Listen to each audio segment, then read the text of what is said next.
Mesdames, Messieurs, bonjour. J'espère que vous passez un très agréable samedi. Bienvenue en notre compagnie pour une émission exceptionnelle. Il y en aura 3 d'ici la fin de l'année consacrées aux élections municipales qui auront lieu au mois de mars prochain. Des élections très importantes. On a coutume d'ailleurs de dire que vous, comme nous, en tant que citoyens, ce sont les élections qui nous concernent le plus et c'est probablement vrai. Vous allez voir tout à l'heure les thèmes que nous allons évoquer au cours de cette émission. Je pense que vous allez vous sentir concernés et vous l'êtes déjà puisque par l'intermédiaire de Twitter et des réseaux sociaux en général, vous allez pouvoir intervenir auprès de nos invités en les questionnant directement ou alors tout simplement en apportant votre pierre à cet édifice de démocratie que se veut être aussi la télévision régionale de service public, à savoir donner la parole à ceux qui sont dans l'action et à ceux qui vont voter, notamment, en particulier bien évidemment les citoyens. Alors je précise que nous sommes ici dans l'ancienne chapelle de l'ancienne école normale d'instituteurs de Rouen, rive gauche, un endroit tout à fait étonnant et particulièrement sympathique et agréable. Je remercie d'ailleurs tous les responsables de cet établissement, en particulier le conseil régional, puisque c'est une émanation du conseil régional. En 2012, on avait d'ailleurs fait une émission avec le président Levert, le moment du lancement de cet édifice. Je vous présente donc tout de suite nos invités par ordre alphabétique. Madame Guégaud, bonjour. Bonjour. Donc vous êtes Madame Françoise Guégaud, députée UMP de Seine-Maritime. Absolument. Et ancien maire de Mont-Saint-Aignan. Je ne me trompe pas en disant ça. À vos côtés, Timothée Houssin, bonjour. Alors vous êtes du Front National et vous représentez les jeunes du Front National en Seine-Maritime. Tout à fait, je suis le responsable des. À vos côtés, Noël Levillain, bonjour. Vous êtes maire communiste de Tourville-la-Rivière. Voilà. À vos côtés, enfin plutôt face à vous, Monsieur Picard, bonjour. Robert Picard, vous êtes militant UDI, donc Union des démocrates et indépendants, centriste, on peut dire les choses comme ça, de Seine-Maritime. Bonjour, tout à fait. Bonjour. À vos côtés, Nicolas Rolly, bonjour. Bonjour. Vous êtes vice-président socialiste du Conseil général de Seine-Maritime et vous êtes porte-parole de cette formation politique dans le département de la Seine-Maritime. Tout à fait. Et à vos côtés, Monsieur Claude Taleb, bonjour. Vous êtes vice-président du Conseil régional Europe Écologie Les Verts et vous êtes porte-parole de cette formation politique dans la région. Alors, 3 thèmes importants que nous allons évoquer. En deuxième partie d'émission, nous parlerons des rythmes scolaires et Dieu sait si ça vous motive et ça vous concerne, si on en croit d'ores et déjà les messages qui nous parviennent sur notre site internet et puis les coups de téléphone que vous envoyez déjà depuis 2 jours. Donc ça, thème très important, deuxième partie de l'émission. Auparavant, il sera question des communautés de communes et des communautés d'agglomération. Il faut savoir que dans la région, il y a 6 communautés d'agglomération et il y a un nombre très important de communautés de communes. On y reviendra. Est-ce que, j'allais dire, ces rassemblements de communes ne sont pas un peu préjudiciables au travail des maires et donc à vos intérêts, vous qui habitez dans ces communes. Et puis tout de suite, eh bien, nous allons commencer par la métropole régionale. Est-ce que vous savez que le 1er janvier 2015, si tout se passe comme prévu, après le vote de l'Assemblée nationale, après le débat qui a lieu en ce moment au Sénat, eh bien la CREA va se transformer en métropole régionale comme 13 autres dans notre pays. Alors qu'est-ce que ça veut dire? Est-ce que ça peut avoir des implications sur notre vie de tous les jours? C'est un reportage que nous propose tout de suite Catherine Lecomte et Bruno Bellamry. Dans 2 ans, la CREA ne sera plus tout à fait la même. Elle sera devenue une grande métropole régionale, avec toujours 71 communes, mais avec un budget et des compétences élargies, une mutualisation des moyens pour renforcer son périmètre d'action. Il y a évidemment des choses qui méritent une simplification. Par exemple, tout ce qui concerne l'aide aux entreprises. Par exemple, tout simplement dans le quotidien de nos habitants, la gestion de la voirie. La métropole pourra gérer la voirie sur son territoire, ce qui permettra évidemment d'avoir un programme harmonisé, indépendant des complexités d'aujourd'hui. Je le répète, ce qui est important dans cette nouvelle étape de la décentralisation, c'est que les élus locaux vont devoir réfléchir ensemble à la façon dont ils veulent, dans les années qui viennent, développer ce territoire. Et il se trouve que dans ce territoire, il y a une locomotive, Rouen et son environnement. Il y a la CREA qui accueille la moitié de l'emploi régional. Mais ce discours a pour l'instant encore du mal à passer auprès des élus. Ils sont nombreux, y compris au sein de ceux qui siègent déjà à la CREA, à réclamer plus de transparence et de concertation. L'élection à terme des conseillers communautaires au suffrage universel pourrait bien changer la donne. Nous pensons que ce projet de loi est un danger, car il passe de la commune, département, région, État aujourd'hui, à métropole, région, Europe. Et ça c'est inacceptable. Ça, ce sont les diktats de Bruxelles. Donc c'est pas bon, nous semble-t-il, pour les habitants eux-mêmes. Nous demandons que ça ne soit pas fait par décret, qu'il y ait un réel débat, que tout soit mis sur la table et qu'il y ait consultation des populations. Sinon, c'est un déni de démocratie. Au département, là aussi, on veut faire preuve de prudence. Pas question de se faire vampiriser par la métropole, du moins dans les intentions. Le département doit rester un et entier et discutera point par point des collaborations que nous engagerons avec chaque niveau de collectivité. Dans cette discussion, on va déterminer ce qui doit être fait par la région, ce qui doit être fait par le département, ce qui doit être fait par les métropoles. Sur le territoire métropolitain, il y aura peut-être quelques responsabilités actuellement dévolues au département qui seront transférées, mais simplement des petits morceaux. Nous voulons la voirie, conserver... c'est pas un petit morceau quand mais même. c'est pas encore fait. Et quelle voirie il y a aujourd'hui effectivement des bouts de route départementales qui sont perdus au milieu des communes, qui n'ont pas vocation à rester départementales. Inversement, les itinéraires stratégiques, comme celui qui passe sur le pont Mathilde par exemple, ont vocation à rester départementaux. En clair, c'est donc bien le champ de compétences de cette future entité qui pose problème. Voirie, développement économique, urbanisme, qui devra faire quoi et avec quels moyens? Dans les plus petites communautés de communes, comme ici dans celle des Portes Nord-Ouest, qui compte seulement 23 membres, on affiche déjà clairement ses craintes. On entend parler de voirie, on entend parler de transport, on entend parler surtout d'urbanisme, de la gestion des sols. Et pour les maires des communes, c'est véritablement un problème que de ne plus pouvoir maîtriser la gestion des sols. Et nous, notre inquiétude, c'est que la multiplication de ces collectivités rendra le coût du service public plus cher, avec à la clé, malheureusement, ce que nous vivons aujourd'hui, des impôts plus lourds. Et ça, je pense qu'aujourd'hui, les administrés ne sont pas prêts à l'entendre. Alors concurrence entre les intercommunalités ou à l'intérieur même de leur structure, les élus devront-ils se battre pour conserver leur pouvoir et leur autonomie de gestion? En fait, les choix pourraient s'imposer d'eux-mêmes, une simple question d'aménagement du territoire. Dans notre région, on ne peut pas opposer les communes rurales aux communes urbaines. Ce sont souvent des communes périurbaines, certes avec des paysages ruraux, mais dont les habitants travaillent tous en ville. Et donc pour organiser les transports, pour organiser les solidarités, pour organiser la maîtrise de l'environnement, eh bien c'est bien une échelle très large des métropoles qu'il faut raisonner. Et si on oppose les communes rurales aux communes urbaines, forcément on n'arrive pas à aménager cet espace qui est un espace fortement urbanisé. En attendant, la CREA se prépare déjà pour ces nouvelles échéances. En 2017, elle devrait quitter son siège actuel pour un tout nouveau bâtiment de 9000 m² sur les quais rive gauche, à la place du hangar 108. Le tout pour une addition de 25 millions d'euros à partager entre ces 71 communes. Voilà, on va avoir l'occasion de dire au cours de cette émission que les clivages droite-gauche sont battus en brèche sur certains projets et en particulier sur celui de cette métropole régionale. Madame Guégaud, est-ce que ça vous inquiète ?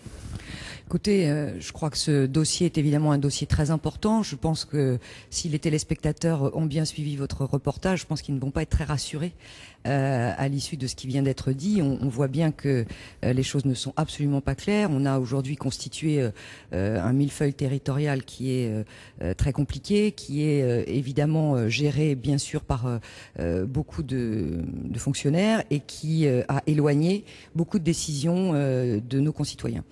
Moi aujourd'hui je suis très inquiète. Je suis très inquiète parce que en matière budgétaire on met en avant cet élément budgétaire supplémentaire. Je voudrais quand même rappeler que un budget supplémentaire venant de l'État, on sait très bien d'où vient l'argent. L'argent, il vient de évidemment des recettes fiscales de chacun d'entre nous. Et aujourd'hui, la définition de cette métropole, c'est une chance, paraît-il, pour Rouen. À côté de ça, au Havre, la région a acté l'idée que le pôle métropolitain n'était pas une bonne chose, alors que des élus se sont mis autour de la table depuis des années pour essayer de travailler ensemble. Donc on n'a vraiment aucune lisibilité, on ne fait effectivement très peu, on a très peu d'égards pour les élus, et moi je suis très inquiète aujourd'hui de cette constitution de métropole. Et vous, Monsieur Houssin, alors moi je sais pas si je vous dis que vous craignez aussi que ce soit finalement l'Europe qui décide d'aller dans cette direction. Est-ce que c'est un peu ce que vous pensez? J'ai l'impression que c'est plutôt ça votre point de vue, et peut-être celui de votre voisin d'ailleurs. Mais alors vous avez tout à fait raison, parce que c'est notre point de vue. Nous on est plutôt opposés à ces projets de métropole, à la fois sur le fond et sur la forme. Tout d'abord sur la forme, parce que ces métropoles sont rendues obligatoires pour les intercommunalités de plus de 400 000 habitants. C'est-à-dire qu'on ne demande pas l'avis ni des élus ni des citoyens. On se rend compte qu'en France, on interroge de moins en moins les citoyens et on met de plus en plus en place des technocrates. Et puis sur le fond, pourquoi sur le fond? Parce qu'on est en train de créer des féodalités locales qui vont à l'encontre de l'unité nationale. C'est-à-dire qu'on va créer des inégalités entre les territoires, c'est-à-dire des inégalités entre les citoyens. Mais quel est l'objectif poursuivi? Vous voulez dire entre cette grosse métropole, entre ceux qui seront dans la métropole et ceux qui n'y seront pas? Disait Madame Guégaud. Mais quel est l'objectif poursuivi, monsieur, par l'ensemble des personnalités politiques qui sont ici autour de la table? C'est de casser la nation. c'est d'enlever un maximum de pouvoir à l'État pour le transférer à des grandes régions, à des grandes métropoles. On le fait également en donnant un maximum de compétences à l'Europe. On cherche à casser la nation pour fonder une Europe des grandes régions, une Europe fédérale qui sera ultra-libérale et mondialiste, et nous y opposerons. Alors, vous, Monsieur Le Villain, bon, on a entendu votre collègue dans le reportage. Lui, ce qu'il veut, c'est finalement un peu plus de démocratie. Est-ce que vous pensez qu'on peut encore demander leur avis aux gens? Parce que finalement, en ce moment, c'est débattu. Donc, après l'Assemblée nationale, en ce moment au Sénat, et ça chauffe un petit peu, je le disais il y a quelques instants. Mais vous, ce que vous voulez, c'est finalement demander leur avis aux gens? Bien sûr, on assiste aujourd'hui à une véritable dérive antidémocratique. Dans les années 70-80, les élus, en bonne intelligence, bâtissaient des projets d'intercommunalité, puis est arrivée ensuite la loi SRU, où là, c'est à l'intérieur des intercommunalités, à la majorité, que les modifications de statut intervenaient. Et aujourd'hui, on ne discute même plus, circuler, il n'y a rien à voir. C'est le Parlement qui décide, et d'office... Attendez, le Parlement, c'est quand même... les parlementaires, ils sont élus par les Français. Oui, mais pas à la proportionnelle, malheureusement.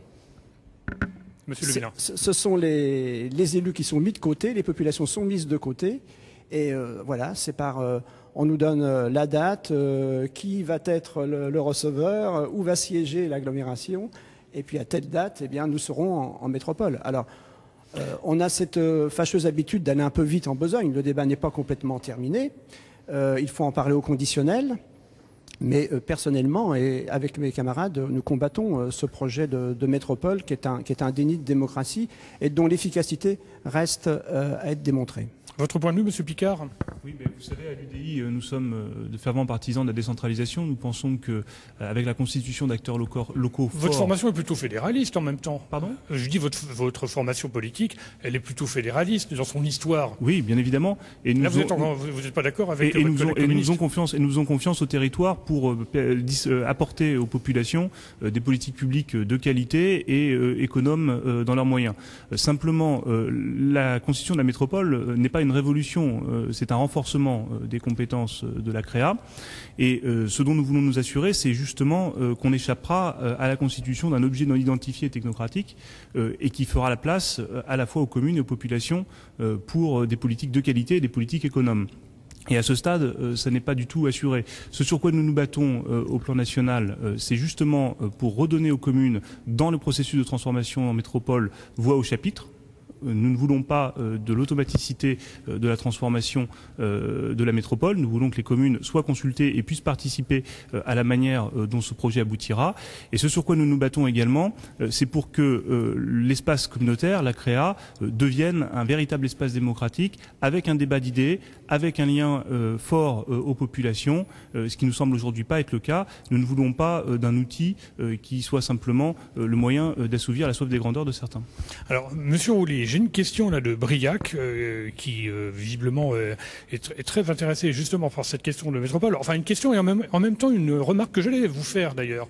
Alain Leverne a démissionné du Conseil régional et parmi les raisons qu'il a évoquées, il a dit ça tourne plus très rond au niveau de la distribution des responsabilités. Le chef de file sur le plan économique, c'était la région. Et on comprend pas trop ce qui va se passer. Et là, on a vraiment l'impression que ça va être la métropole. Alors, est-ce que vous êtes d'accord avec Briac qui dit finalement cette métropole, Alain Leverne craignait une confusion avec la région. Est-ce que c'est pas une crainte qu'on peut légitimement avoir ? Je pense qu'il faut faire attention parce qu'on a entendu ici de grands mots qui agitent de grandes peurs, mais il faut faire simple, il faut faire concret et c'est d'abord à nos concitoyens qu'on s'adresse. On n'est pas là dans un débat ni de technocrates, ni d'ailleurs d'élus. On est dans un débat pour les concitoyens.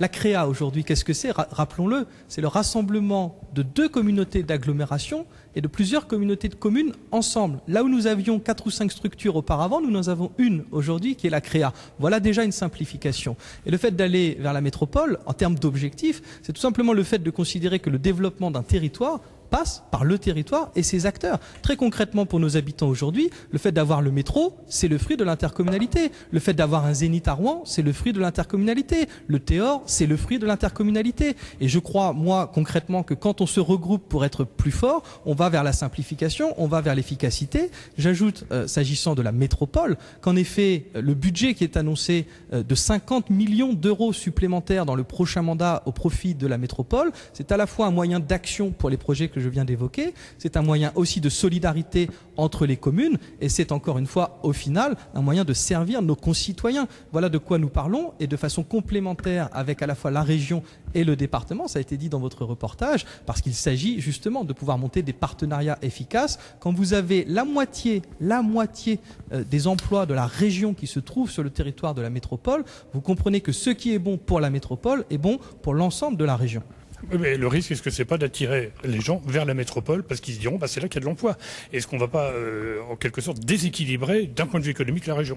Je viens d'indiquer qu'aujourd'hui, au moment où nous parlons, c'est-à-dire sous l'ère de la CREA, qui est, je le rappelle, un rassemblement, d'ores et déjà, une simplification à elle seule, eh bien, au moment où nous parlons, il y a déjà aujourd'hui la moitié de l'emploi régional sur ce territoire. Ce qui veut dire, et ça a été évoqué dans le reportage, que toutes les communautés de communes et toutes les communes extérieures à la CREA sont concernées par son avenir, en effet, de métropole régionale et de façon complémentaire, pas de façon contradictoire.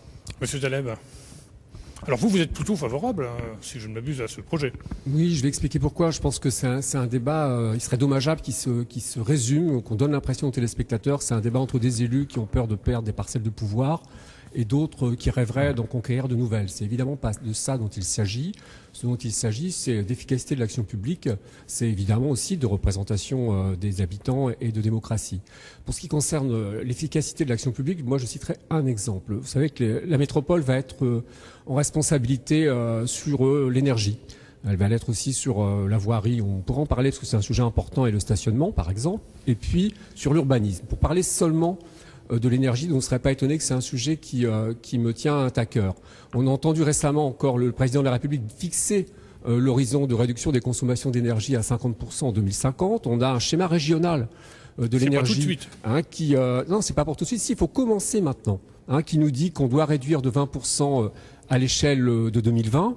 Je pense que l'intérêt de donner la compétence à la métropole, c'est en fait l'objectif, c'est de donner à cette collectivité les outils qui vont lui permettre d'atteindre ses propres objectifs. Toutes les communautés de communes aujourd'hui ont élaboré des plans climat-énergie.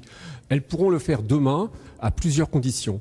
La première condition, c'est d'engager une ambition de réduction, donc d'aider par exemple à la réhabilitation du logement, c'est d'investir dans les énergies renouvelables, les intercommunalités, les métropoles, mais aussi les intercommunalités vont avoir à l'avenir la compétence pour finalement développer des services publics de l'efficacité énergétique. Donc ça, c'est des évolutions extrêmement favorables parce que développer un service public de l'efficacité énergétique, quand on fait des énergies renouvelables, quand on fait des parcs éoliens, c'est aussi se donner les moyens de ristourner d'une certaine façon les bénéfices, les royalties de ces activités aux habitants, pour toujours plus diminuer les consommations d'énergie, pour toujours plus gagner de l'efficacité énergétique, pour faire autrement. On est là sur des enjeux qui sont considérables pour les conditions de vie de tout un chacun, et vous comprenez bien que ça, c'est des politiques, c'est des responsabilités, c'est des investissements qui ne sont pas à la hauteur des communes, que les communes ne peuvent pas engager, et je crois que c'est vraiment le bon choix, de dire à l'avenir, c'est en intercommunalité, c'est en métropole qu'on va mener ces politiques-là, et je pourrais décliner le raisonnement pour l'urbanisme et pour la voirie ou le stationnement. Alors, de réflexion au passage de nos téléspectateurs, il y a Pierre Gavier qui dit il faudra bien qu'un jour on dise qui fait quoi. Avec la compétence générale d'action, finalement tout le monde peut intervenir dans tous les domaines. Et à un moment, ça avait été contesté, notamment du côté du Parti socialiste, je me permets de le dire, et les choses ont évolué, peut-être parce que la réalité économique était là. Et puis il y a Calypso, je suppose que c'est un pseudo, qui nous dit pourquoi ne faut-il pas supprimer un échelon administratif dans ce millefeuille qui coûte cher, qui est compliqué, etc. Rapidement, Monsieur Picard, je crois que... Oui, rapidement. Après, Madame Guégaud va il faut intervenir. insister, c'est qu'il faut absolument que nos concitoyens exigent au cours du prochain débat pour les municipales que les politiques intercommunales soient au cœur des campagnes électorales. Il y a des enjeux démocratiques qui sont extrêmement importants. À titre d'exemple, aujourd'hui à Rouen, derrière le candidat Patrick Chabert pour l'UDI, nous avons la ferme intention de proposer non seulement un projet pour la ville, mais également un projet pour la communauté. Projet pour la communauté que nous élaborons en partenariat avec l'ensemble des élus du centre et de la droite républicaine. Attendez, je vous interromps une question tout de suite. Est-ce que vous pensez que le maire de la ville-centre devrait être le président légitimement de la communauté, en l'occurrence, il n'y a évidemment métropole? aucune automaticité à ce que le maire de la ville-centre soit le président de la communauté. La communauté est un fait démocratique et elle doit pouvoir désigner son propre président. Néanmoins, il y a toute légitimité à ce que le maire de la ville-centre puissent candidater à la communauté d'agglomération et demain à la métropole. D'ailleurs, sur Rouen, ce qu'on remarque, c'est que une partie importante des dysfonctionnements de la CREA vient justement du fait que souvent la métropole, l'intercommunalité tourne dos à la ville-centre et la ville-centre ne s'appuie pas sur la métropole. C'est ça que nous voulons changer pour pouvoir faire justement de notre territoire un véritable objet d'attraction et de dynamisme, notamment sur le plan économique et le plan de l'emploi. Oui. Madame Guigaud. Oui, je voulais juste réagir parce que je crois que, bien évidemment, l'intercommunalité, enfin, je fais partie des élus qui, avant l'année 2000, avons voté pour la constitution de l'intercommunalité rouennaise, donc je ne suis pas contre la mise en commun de moyens et sur un certain nombre de compétences, je pense que c'est évidemment une absolue nécessité. Je pense notamment au traitement des déchets sur lequel on a beaucoup avancé dans notre agglomération. Simplement, je crois qu'aujourd'hui, on est arrivé à un stade où on ne comprend plus rien, où aujourd'hui nos concitoyens ne savent pas à qui s'adresser pour tel et tel dossier. Alors, on parle évidemment beaucoup de la métropole rouennaise. Moi, aujourd'hui, j'ai la chance d'avoir une circonscription qui a à la fois des communes périurbaines de cette agglomération. Après un redécoupage. Qui n'était pas obligatoirement évident à l'origine pour vous. Absolument. Et aujourd'hui, des communes très rurales. Je crois qu'il faut être... aujourd'hui se rendre bien compte que quand on habite dans le canton de Buchy ou d'Argueil ou près de Gournay-en-Bray, où on a d'ailleurs des entreprises très importantes, on parlait de développement d'entreprise, on a quand même une entreprise comme Danone, on se demande comment on va s'organiser au fur et à mesure de cette constitution d'intercommunalités qui vont se superposer ou s'accoler les unes aux autres, comment les choses vont se passer. Et encore une fois, pourquoi ce qui est bon pour Rouen sur une constitution de métropole est refusé dans le cas d'une intercommunalité au Havre, pourquoi à tel endroit dans le pays de Bray on a une intercommunalité où on a une communauté de communes qui fonctionne à 6, à un autre endroit elle fonctionne à 8. Dans certains endroits, on a tel type de compétences et on a aussi des syndicats, parce qu'on ne parle pas des syndicats, mais vous avez des tas de syndicats qui permettent aux enfants d'assurer le transport, d'aller à l'école, d'assurer, on en parlera tout à l'heure, mais par exemple de la restauration scolaire. Donc on voit bien aujourd'hui qu'on est arrivé dans un millefeuille territorial qui n'est plus acceptable. On doit aujourd'hui très clairement dire qui fait quoi. Et surtout que nous ayons des élus responsables devant nos concitoyens. Il n'est plus acceptable aujourd'hui que personne n'ait de compte à rendre dans la mesure où ces responsabilités sont totalement diluées et on ne sait plus qui fait quoi. Voilà, pour moi c'est une vraie interrogation aujourd'hui. Ok, alors rapidement, je vais vous donner la parole Monsieur Rouly, Monsieur Taleb également, mais là tout de suite je voudrais m'adresser à Monsieur Levin. Il y a Loïc là qui nous dit les électeurs bout de la démocratie, on retire de plus en plus de souveraineté locale aux citoyens, c'est incohérent. Vous avez un petit peu cette impression. En même temps, alors je parle pas là en l'occurrence de la métropole, mais pour les villes de plus de 1000 habitants, on va voter en 2014 pour désigner les représentants à l'échelon supérieur, c'est-à-dire la communauté de communes ou de l'agglomération. Oui, bien sûr. Donc là, c'est quand même plus de démocratie. C'est un vrai problème de démocratie dans le sens où aujourd'hui, on nous demande de nous positionner sur un projet de métropole dont on sait à l'avance qu'il va dessaisir les élus. Mais quand je parle de dessaisissement des élus, ce n'est pas un égoïsme, ce n'est pas un goût pour le pouvoir qui serait à un tel point un égo surdimensionné. C'est tout simplement parce que ceux qui tiennent la légitimité aujourd'hui, jusqu'à preuve du contraire, ce sont les élus municipaux, ce sont les maires qui sont élus au suffrage universel. Voilà, c'est pour cela que je parle. Là, ils le seront là dans les communautés de communes. Oui. C'est vrai que on pouvait considérer, pardonnez-moi, que c'était un peu un déni de démocratie de ne pas pouvoir voter directement pour ses représentants. Maintenant, c'est quand même mieux. Et sur les compétences, Nicolas Rouly disait que ça simplifie. J'écoutais tout à l'heure le président du département, celui de la CREA. J'ai le sentiment, et moi aussi je suis informé de ce que pensait Alain Leverne, j'ai bien le sentiment qu'on est dans une usine à gaz où personne ne comprend plus rien sur qui va piloter quoi. Au sortir de ce débat parlementaire qui a été très long, on en sait un peu moins sur la façon d'organiser le territoire. Sauf à penser qu'effectivement, on est en train de recomposer nationalement notre territoire sans jamais dire qu'on veut porter atteinte, le coup fatal aux communes. Donc, on travaille au coup par coup pour faire évaporer les communes de notre paysage. Monsieur Rouly va répondre, oui, Monsieur Taleb, et après Monsieur Houssin. Oui, Monsieur Rouly, on vous écoute. Une fois encore, je veux mettre en garde sur la responsabilité que nous avons, à la fois en tant qu'élus précisément, et tout simplement aussi en tant qu'animateurs des partis politiques qui concourent à la vie démocratique. Nous ne sommes pas là pour faire peur à nos concitoyens, et par exemple pour oublier sous prétexte de notre débat, quelle est déjà la réalité aujourd'hui. Je l'ai rappelé tout à l'heure, la CREA, c'est déjà en soi une simplification par rapport à 4 ou 5 structures qui existaient auparavant. Et donc ce que je veux dire aujourd'hui, c'est que le débat pour les municipales en 2014 va comporter par exemple 2 nouveautés s'agissant de nos concitoyens et de la démocratie qui leur appartient avant d'appartenir aux élus.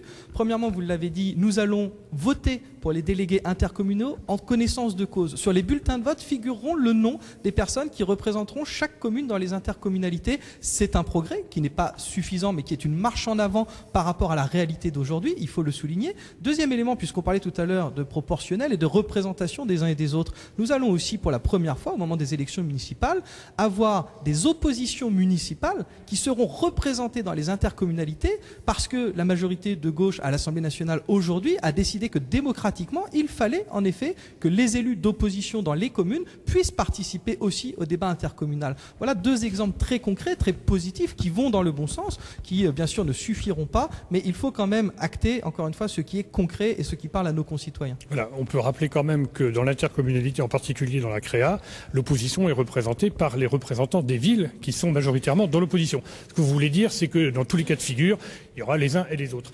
Monsieur Taleb ? Moi, je crois qu'il faut quand même vraiment essayer de faire l'effort d'aborder ces questions-là avec sérieux, avec un certain pragmatisme. On n'est quand même pas dans le... Vous trouvez que ce que disent... On ne vit pas dans le meilleur des mondes aujourd'hui. La démocratie communale, même la démocratie communale n'est pas parfaite. Et surtout, on voit bien, tous élus confondus, qu'on a les plus grandes difficultés à répondre aux difficultés du moment. On est quand même dans un pays où les gens vivent mal, où la vie est difficile pour tout le monde. Donc je pense qu'on ne peut pas rester sur une position qui consiste à dire rien ne doit changer.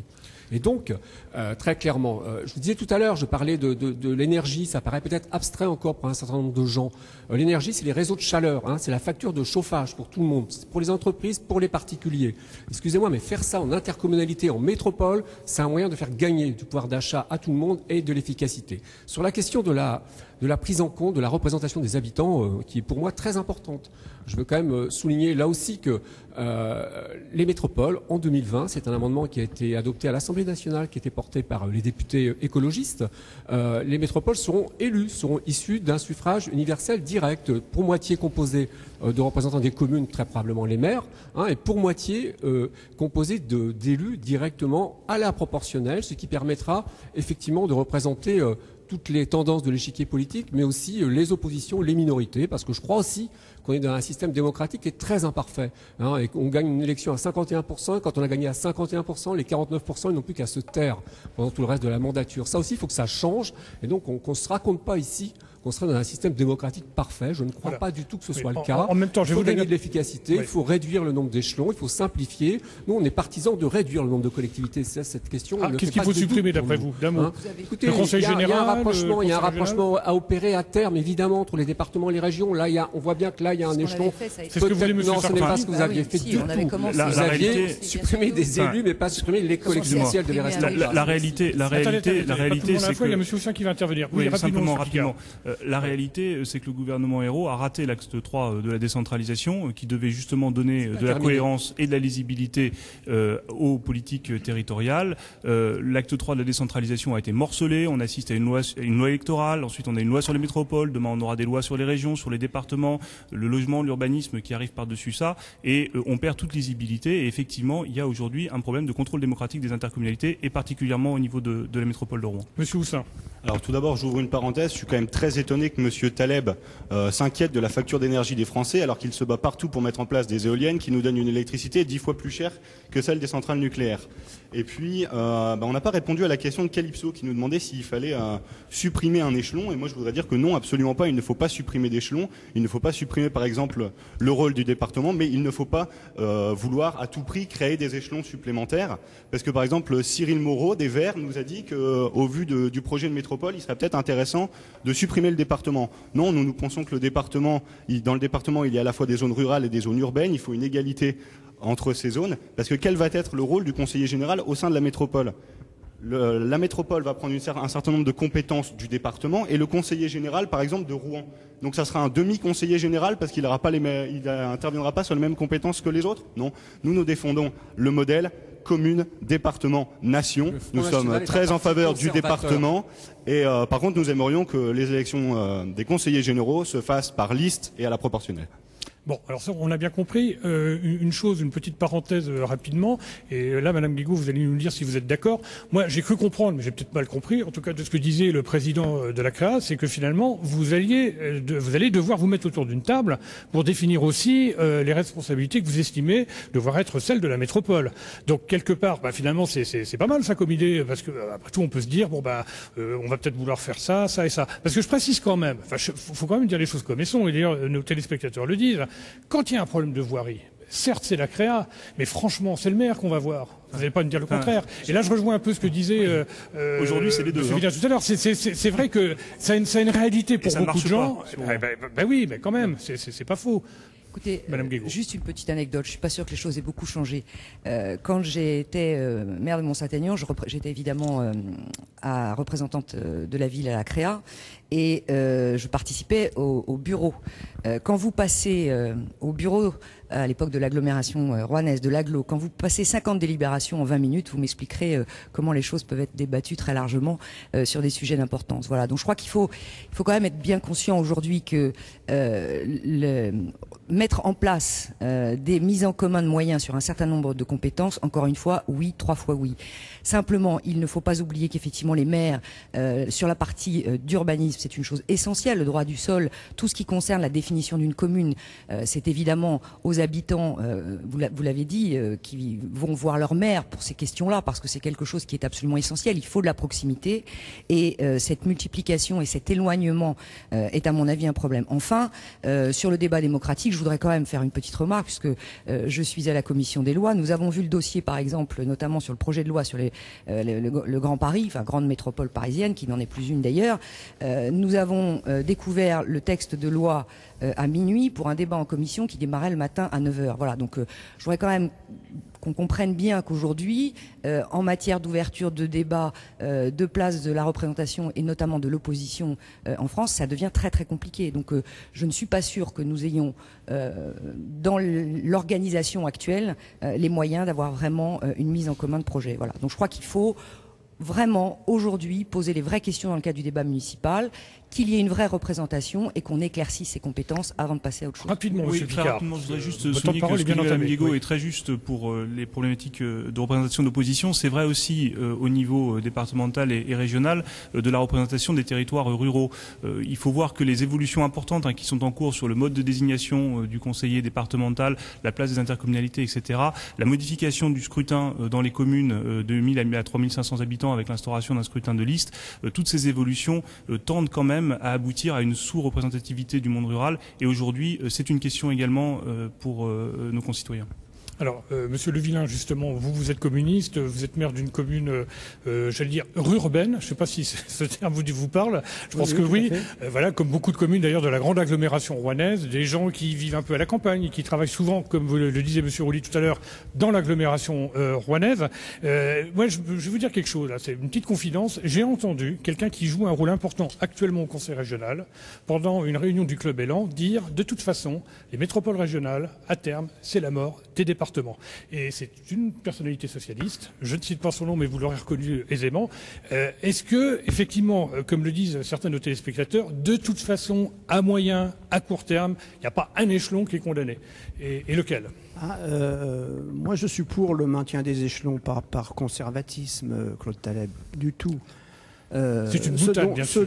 Ce dont je suis convaincu, c'est que les métropoles, et le texte de loi, sauf s'il est modifié, le démontrera, ça devient la collectivité, future collectivité. Je pense que vous verrez, aujourd'hui c'est un établissement public et dans quelques années, en 2020, ça deviendra une collectivité. Et son particularisme, c'est que c'est le seul EPCI qui pourra prendre, au terme d'une négociation bien évidemment, des compétences des autres collectivités, alors que l'inverse n'est pas possible. C'est donc bien un peu le navire amiral de l'organisation territoriale qu'on est en train de nous préparer. Alors, nouvelle question de nos internautes. À quoi sert un département? Ça rejoint un petit peu la question que je posais tout à l'heure.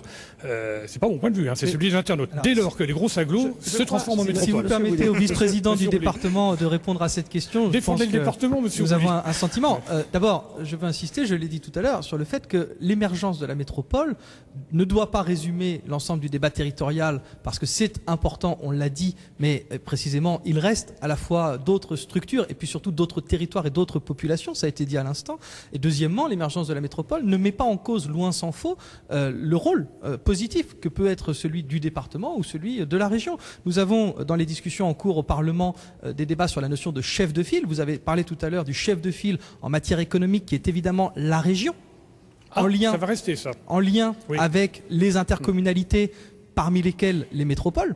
Et nous avons évidemment un département. Moi, j'avais compris que c'était la métropole qui allait être chef de file économique. Je ne vois de la pas région. comment la métropole serait Attendez, chef c'est de peut-être une file. bêtise, monsieur Taleb, vous Je allez ne vois me pas dire. comment Oui, la allez-y, métropole oui. serait chef de file des intercommunalités du sud de l'Eure, par exemple. Et donc la question est de savoir si effectivement nous avons une capacité à travailler C'est ce que ensemble. pensait monsieur Leverne. Ouais. Nous avons une capacité à travailler ensemble, comme c'est le cas d'ailleurs aujourd'hui au travers région, département du 276 et bien sûr dans la relation avec les intercommunalités. Le sujet est là. Et donc s'agissant de l'avenir du département comme chef de file des solidarités au sens large, c'est-à-dire à la fois les solidarités sociales, les solidarités territoriales, bien évidemment qu'il y a un avenir. Et cet avenir pour le département passe par la CREA et la métropole sur le territoire de la Seine-Maritime, passe par les autres intercommunalités et les communes sur l'autre partie du territoire de la Seine-Maritime, et passe aussi par la relation, je le disais, avec le département de l'Eure, avec la région Haute-Normandie, dans ce 276 qui est tout à fait exemplaire et qui a été salué comme tel. Et il faut aussi de temps en temps valoriser nos réalisation et valoriser le fait que nous savons en Normandie être porteurs d'initiatives qui sont ensuite reprises au débat national. Voilà, une simple petite remarque rapidement. Vous êtes d'accord pour la métropole régionale à Rouen, mais vous n'êtes pas d'accord, enfin vous me dites le contraire peut-être, avec une métropole autour du Havre qui irait aussi un petit peu sur le pays d'Auge. Monsieur Taleb, je sens que vous voulez réagir par rapport à ça. Vous êtes... Voilà, c'est quoi votre position? Non, mais attendez, je pense que vous avez raison d'éclairer peut-être les téléspectateurs. Il n'a jamais été question d'une métropole au Havre. Les métropoles, il y en aura 10 en France, elles sont créées par la loi, par le Parlement. Et donc il s'agissait, s'agissant du Havre, de constituer un pôle métropolitain. C'est pas tout à fait pareil.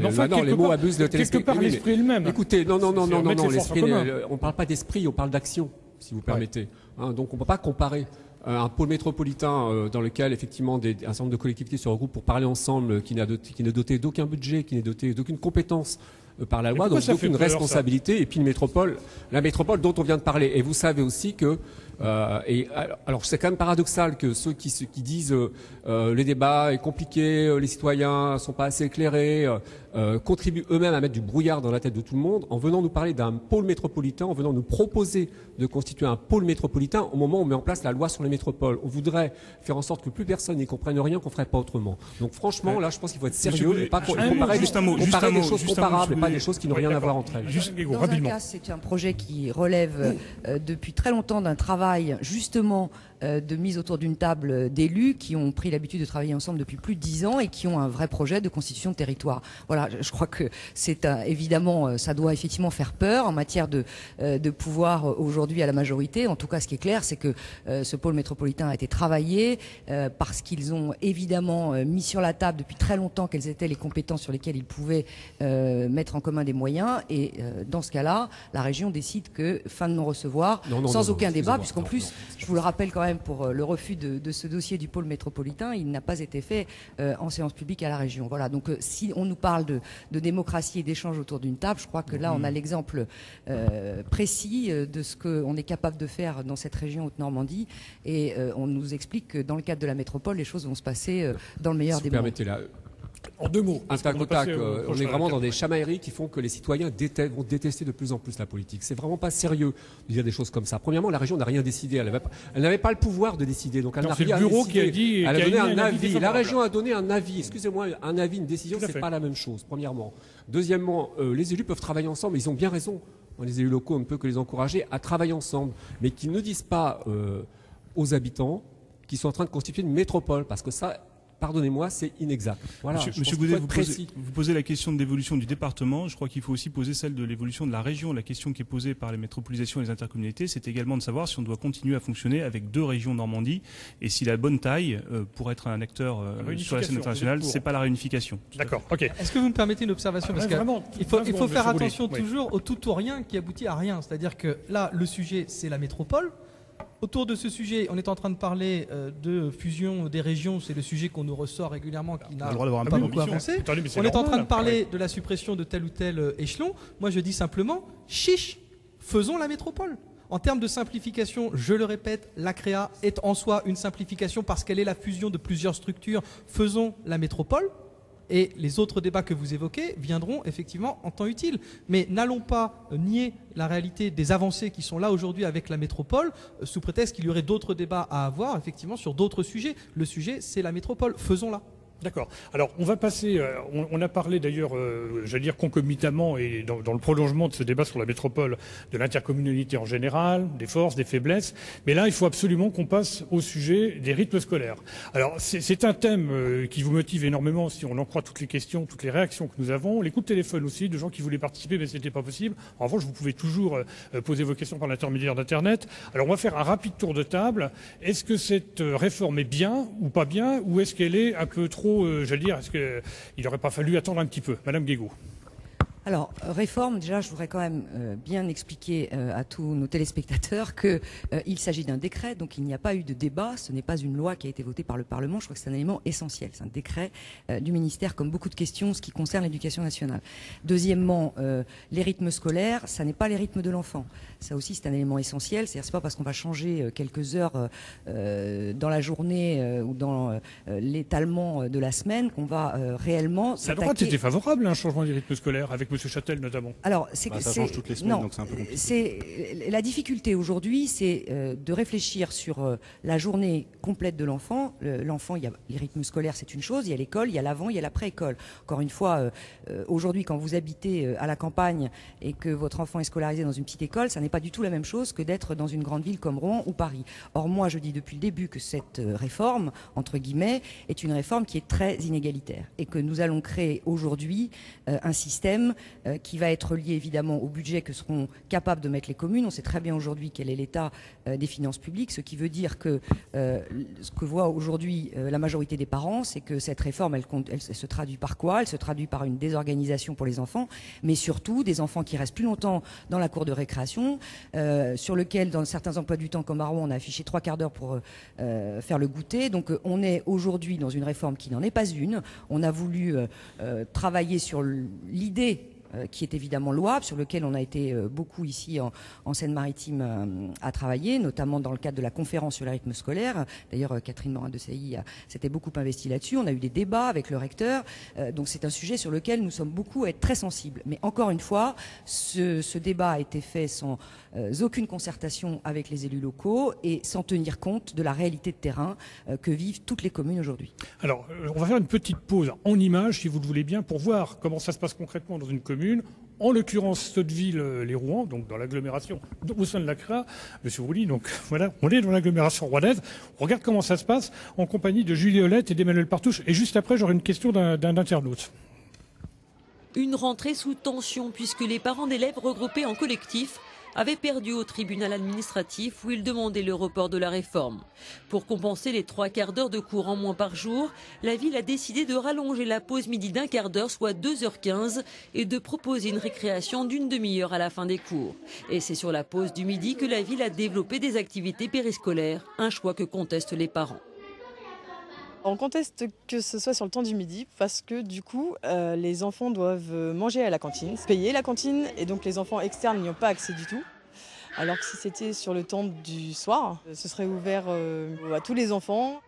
Du côté de la mairie, on justifie ce choix par le fait qu'il y ait plus d'enfants inscrits à la cantine que d'enfants qui restent après les cours. On a 80% de nos gamins qui restent dans ce temps de restauration et ce temps d'activité. Nous avons 20% de gamins qui sont inscrits par leurs parents, soit juste à la sortie de l'école ou bien en garderie extrascolaire. Nous n'en avons que 20%. Et par conséquent, on voit bien que la disponibilité des enfants, le plus grand nombre, elle est justement dans ce temps méridien. La mairie a embauché 50 personnes pour l'application de la réforme, ce qui permet d'offrir plusieurs ateliers, du sport, des ateliers création, de la lecture. Mais la pause midi serait trop longue, d'où des répercussions lors du retour en classe. Nous constatons effectivement des enfants qui ont un peu plus de fatigue et des instituteurs qui ont un peu plus de temps à prendre sur leur temps éducatif pour calmer et faire revenir la classe dans une ambiance d'apprentissage. Aucun enseignant n'a souhaité s'exprimer devant nos caméras, mais leurs témoignages peuvent se résumer dans les propos du SNUIPP-FSU, le principal syndicat d'enseignants du primaire. Ça devait être allégé pour qu'ils soient plus à l'aise dans les apprentissages. Et bien malheureusement, ils ont des journées très lourdes avec des dispositifs différents, le matin, la garderie, les espaces éducatifs, avec du périscolaire. Malheureusement, quand la ville est riche, il met des moyens dedans, donc il y a des activités payantes bien souvent proposées aux enfants. Malheureusement, il y a des communes qui n'ont pas les moyens et ça creuse les inégalités encore plus. Cette réforme, on en a besoin, on la réclame, mais ce n'est pas celle-là qu'il faut. Les parents d'élèves ont envoyé un courrier au maire pour obtenir un comité de suivi de la réforme. Une lettre du SNUIPP-FSU devait suivre. Alors, Monsieur Rouly, bon, je ne dis pas que ça résume en gros les craintes, les inquiétudes, les protestations parfois de parents, voire d'enseignants, on l'a vu dans ce reportage, mais on comprend que les gens sont un petit peu déstabilisés et on comprend aussi que beaucoup d'entre eux n'étaient pas défavorables à cette réforme, un peu comme disait Madame Guégaud tout à l'heure, mais à la limite peut-être c'est allé un peu vite. Et il y a une question d'Olivier, alors ça vous concerne directement, l'intercommunalité ne pourrait-elle pas uniformiser les rythmes scolaires afin d'éviter les inégalités? Ça, c'est vraiment une question qui revient souvent, les inégalités. Alors, je veux d'abord qu'on rappelle bien de quoi on parle. On ne parle pas des rythmes de l'enfant, Madame Guégaud l'a dit, je la rejoins sur ce point, peut-être j'y reviendrai. On parle d'une réforme des rythmes scolaires, c'est-à-dire des conditions d'enseignement des enfants. Et il faut commencer par parler de ça. Ça veut dire quoi? Ça veut dire que l'égalité des enfants dans le cadre scolaire, elle est assurée par le fait que, premièrement, ils auront tous toujours le même nombre d'heures de classe, que deuxièmement, et c'est le grand enjeu de cette réforme, ils auront tous prioritairement un temps de classe réparti sur 5 matinées. Chacun sait que c'est le meilleur moment d'apprentissage pour les enfants, la matinée, et c'était l'enjeu de cette réforme. Et vous avez eu raison de rappeler que les députés UMP eux-mêmes, à travers les rapports qu'ils avaient produits dans les 3 dernières années, avaient indiqué que la semaine de 4 jours était une hérésie et qu'il fallait rétablir 5 matinées d'école. Et troisièmement, parce que c'est évidemment l'autre enjeu, faire en sorte à partir de là que les après-midi soient allégés dans l'effort de concentration scolaire, allégé par rapport à ce qu'il était auparavant. Moi, j'ai là sous les yeux un courrier qui est une lettre ouverte à Vincent Payon de la FCPE de Seine-Maritime le 13 mars 2013, dans lequel il est écrit noir sur blanc, la semaine de 4 jours de classe est le pire modèle pour nos enfants. Et donc, méfions-nous là encore entre le tout ou rien, de rester sur le rien. Il faut avancer et cette réforme, encore une fois, est une réforme du temps scolaire.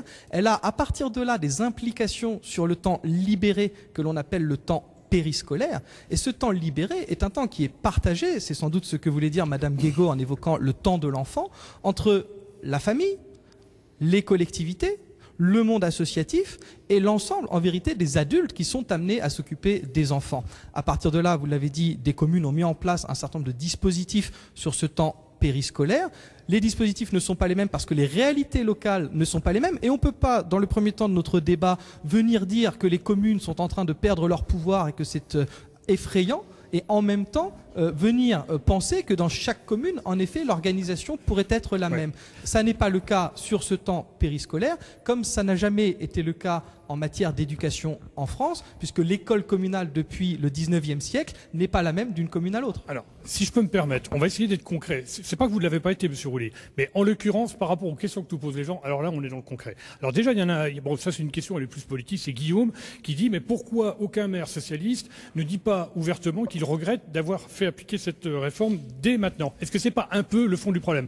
On est d'accord pour ce que vous venez de dire. Je crois que tout le monde est d'accord pour dire les horaires scolaires, c'est un peu n'importe quoi en France. Il était temps de réguler. On est d'accord. Maintenant, concrètement, vous, par exemple, monsieur Villain, dans votre commune, est-ce que financièrement, vous allez vous en sortir? Comment un maire pourrait regretter après un mois? Soyons sérieux là encore. Que l'on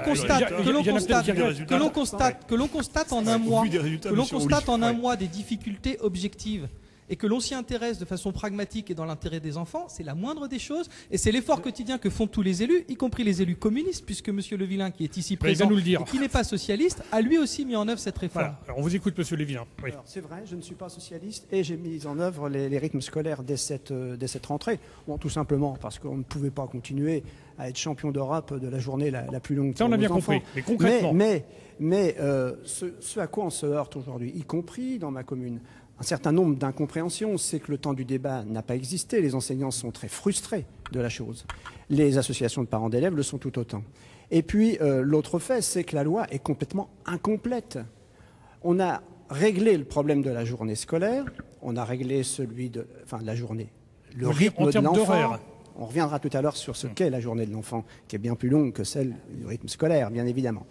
On a réglé la question de la semaine, mais l'année, on ne l'a pas réglé. C'est-à-dire qu'on a aujourd'hui des programmes scolaires que les enseignants vont faire entrer au chausse-pied dans la tête de nos enfants. Il aurait peut-être fallu raccourcir les grandes vacances, par exemple. Bien, par exemple, c'est une proposition qui mériterait d'être creusée. Oui. Il fallait qu'on aille jusqu'au bout de la réflexion et qu'on nous propose une loi complète. Ensuite, l'autre blocage, il est au niveau effectivement des élus à qui on demande aujourd'hui des efforts financiers importants. Vous savez que est-ce que ça ne va pas augmenter les impôts locaux? Est-ce que vous ne prévoyez pas, par exemple, d'augmenter les impôts locaux Pour ce qui me concerne, ce ne sera pas le cas. Parce que j'ai une petite commune. C'est des choses qu'on entend quand même chez certains élus. Oui, mais ça peut se traduire. Il y a deux. Pas tous. C'est les deux bouts de chaîne. Hein. Les toutes petites communes, pour eux, c'est assez révolutionnaire dans le sens où ils n'ont pas de service jeunesse, ils ne sont pas structurés, ils sont obligés de tout imaginer. Et puis les très très grandes villes où là, il faut mettre des bataillons d'animateurs en service, et ça va effectivement coûter. Alors attendez, très cher. Très grande ville, je ne dis pas que Rouen est une très grande ville, Monsieur Taleb, mais vous, en tant que représentant d'Europe Écologie Les Verts, vous avez d'ailleurs fait paraître un communiqué en disant que finalement, l'idée est bien, mais c'est pas encore ça à Rouen, avec des enfants qui font pas grand-chose, des laps de temps pendant lesquels ils sont ennuis, etc. Alors bon, qu'est-ce qu'on peut faire d'après vous? Oui, non, mais absolument, là, les écologistes de Rouen ont travaillé beaucoup sur cette question-là. Cette semaine, j'ai eu l'occasion d'en parler avec eux et d'aller à la rencontre des habitants, des parents d'élèves, des enseignants, des responsables d'associations. Ils ont raison de faire ça, parce que c'est la première remarque que je veux faire, c'est qu'on a deux types de débats. On a un débat sur les finalités. Je me réjouis de constater que finalement personne ne met en question la finalité de travailler sur un rythme qui est quand même harassant. On demande aux enfants des semaines de travail qui sont comparables aux nôtres, ce qui est quand même pas tout à fait normal. Donc il y a clairement un problème de rythme sur la semaine, il y a un problème de rythme sur l'année. Je pense que la question des vacances scolaires, effectivement, doit être posée. Il y a aussi sans doute un problème sur le choix du samedi, le choix du mercredi. Je ne suis pas absolument certain, pour ce qui me concerne, que ce soit l'intérêt de l'enfant qui est prédominé dans le choix, par exemple, de libérer le samedi, plutôt que celui des professionnels, de tous ceux qui vivent du samedi libéré, mais peut-être aussi un peu des parents, faut être honnête. Donc ça, c'est les finalités. Pour venir aux modalités, très clairement, on voit bien que les modalités, elles laissent à désirer. C'est un constat, il n'y a pas besoin d'aller plus loin, à chercher, à s'informer sur la question. Les modalités laissent à désirer. Pourquoi? Parce que sans doute il n'y a pas suffisamment de moyens. Sans doute aussi parce que sur un sujet comme ça, on travaille sur de l'humain. On ne peut pas faire des choses efficaces si on ne met pas autour de la table tout le monde, sans oublier personne. Donc, les enseignants, dialogue, débat, les parents d'élèves, les associations, les élus locaux. Donc peut-être, je dis peut-être, je suis prudent là aussi, parce que les maires qui ont choisi de repousser d'un an ont peut-être eu raison. On me dit, et ça ce sont les amis là qui sont allés sur le terrain cette semaine, que pour les enfants, vraiment on a créé des situations un peu difficiles. Pour des petits enfants, c'est difficile d'avoir 2 horaires de fin de classe, c'est une évidence. Donc toutes ces choses-là doivent être remises sur la table, doivent être rediscutées avec tout le monde. Oui. Après, encore faut-il s'entendre sur l'idée que l'objectif pour tout le monde, c'est de réussir 2014. Tout à fait. Pardonnez-moi. L'objectif, vous en avez parlé des Verts de Rouen, vous avez été bien aimable de le faire. L'objectif, c'est clairement de préparer les conditions d'une rentrée 2014 qui soit satisfaisante. On est d'accord. Une petite réflexion au passage d'un internaute qui nous signale, par exemple, que l'heure, ça peut paraître primaire, basique, mais ça peut être important, que l'heure du goûter, par exemple, dans les écoles à Rouen, c'est tôt, et que les enfants, quand ils rentrent chez eux, ils veulent un deuxième goûter parce qu'ils ont faim. Monsieur Houssin, vous vouliez intervenir. Il y a une question là. Pourquoi laisser aux communes le soin d'organiser les activités pédagogiques? Est-ce que ce n'est pas source d'inégalité? Alors ça, c'est Nicolas qui pose cette question. Je vais vous en parler des inégalités dans mon intervention. Alors tout d'abord, nous constatons que sur ce sujet, encore une fois, les citoyens concernés n'ont absolument pas été interrogés. Comme sur la totalité des sujets actuellement, on ne donne plus du tout la parole au peuple. Nous constatons également qu'en 40 ans de pouvoir de l'UMPS, la seule chose qui est progressée au ministère de l'Éducation nationale, c'est le budget. Nous, sur le sujet des rythmes scolaires, nous sommes plutôt opposés à cette réforme pour différentes raisons. Tout d'abord, par exemple, dans la ruralité, un certain nombre d'enfants ont par exemple 1 heure de bus le matin pour se rendre à l'école. Les faire se lever un matin de plus, on n'est pas sûr que ça les repose particulièrement.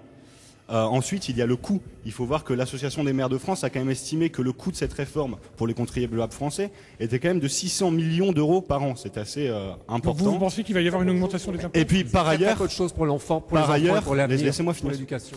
Par ailleurs, nous regrettons que en matière d'éducation, le débat se fasse sur la forme, à savoir combien d'heures il va falloir de cours, à savoir est-ce qu'il va falloir aller le mercredi matin ou le samedi matin. Nous regrettons qu'on ne parle pas du fond, parce qu'il y a 15 à 20% des enfants qui sortent de l'école primaire avec des difficultés en lecture, en écriture, avec difficultés dans le calcul.